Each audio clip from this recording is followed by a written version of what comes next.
Assalamualaikum warahmatullahi wabarakatuh. Nama saya Nisana Oktavia, NPM 0211193332, kelas 5J Manajemen.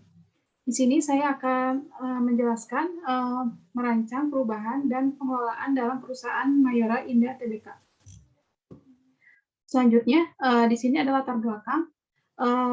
Merancang perubahan dan pengelolaan dalam sebuah perusahaan merupakan suatu yang penting jika ingin mempertahankan perusahaan dan terus meningkatkan keuntungan, karena perusahaan secara terus-menerus melakukan sesuatu dengan cara dan metode yang berbeda dari sebelumnya, yang dinilai kurang efektif.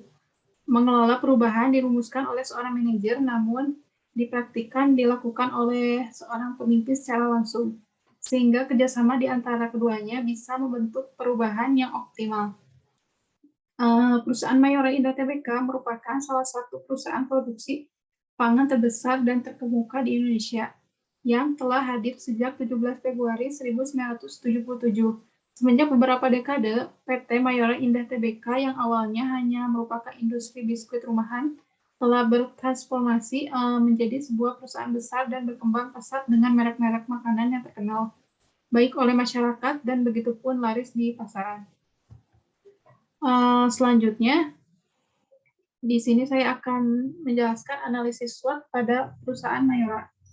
Kekuatan, strength, teknologi yang mutakhir, jaringan distribusi yang kuat dan luas, mencapai tingkat internasional yaitu seperti Malaysia, Thailand, Filipina, Vietnam, Singapura, Hong Kong, Arab, Australia, Afrika, Amerika.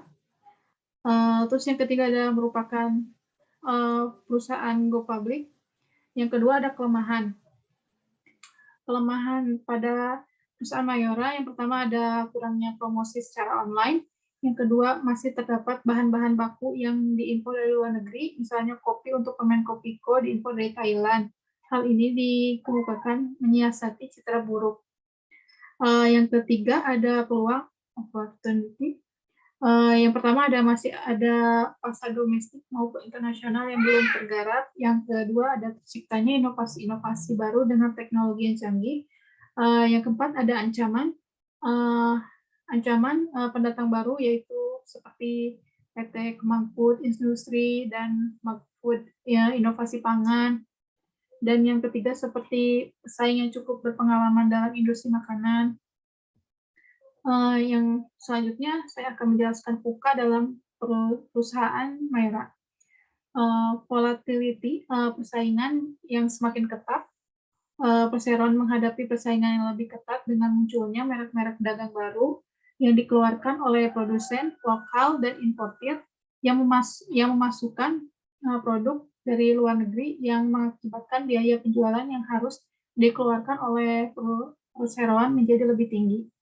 Yang kedua ada uncertainty, kendala pemasaran digital bisnis. Yang ketiga ada complexity, adanya penjiplakan produk dari pesaing. Yang keempat ada ambiguity, adanya potensi peningkatan jumlah kelas menengah. Yang berikutnya saya akan menjelaskan macam fungsi-fungsi manajerial pada perusahaan Mayora. Yang pertama ada planning, perencanaan.